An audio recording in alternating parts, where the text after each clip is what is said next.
My name is Darcy Bullock. I'm a faculty member here at Purdue University. I also serve as the director of the Joint Transportation Research Program. So I'm asked quite often about what are connected vehicles, and I kind of break that into two categories. The most basic information is the position, velocity, and heading of the vehicle. And the reason that's important is everybody looks at Google Maps or Apple Maps and they know green is good, red is bad, and that is connected data at its most basic element, whether it comes in from a phone or whether it comes in from a car. We're at the point right now where about 5% of the cars in the United States are connected. So when you can start aggregating that data anonymized over, say, a week or a month, it gives us a very good picture of how a traffic signal is operating, how a freeway is operating. And the reason that's of so much value to public agency is you can't afford the resources to manually go out and make those observations all over the place, whereas the cars are collecting that data.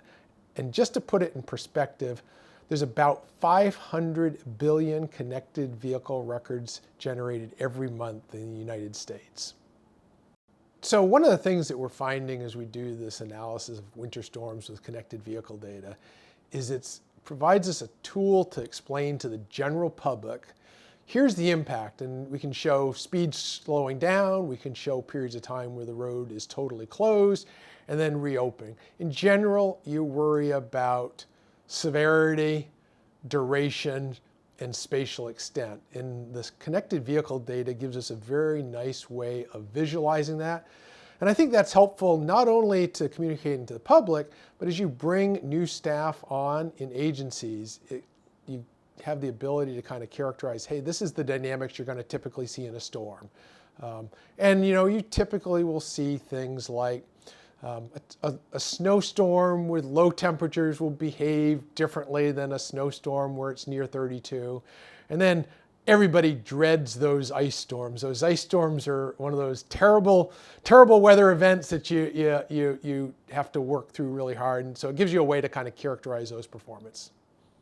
A really good use case for this connected vehicle data in the winter operations space is it gives you a very quick after action. How did we do? Every storm, there's a stochastic element. The weathermen don't get it perfect. They have a model, and they do as good as they can get. And sometimes you have some probabilities. And so this gets you a chance to see, how did we do? Did we get out in front of the storm, or did we get behind the storm? And that is a combination of kind of the science of listening to the weather forecasts, and then probably building a little bit of buffer time so you can be agilely adjusting. What we find on these after actions is providing that kind of quick feedback on here's how we did, here's when the trucks were out, here's when they recovered, helps everybody get better in this space.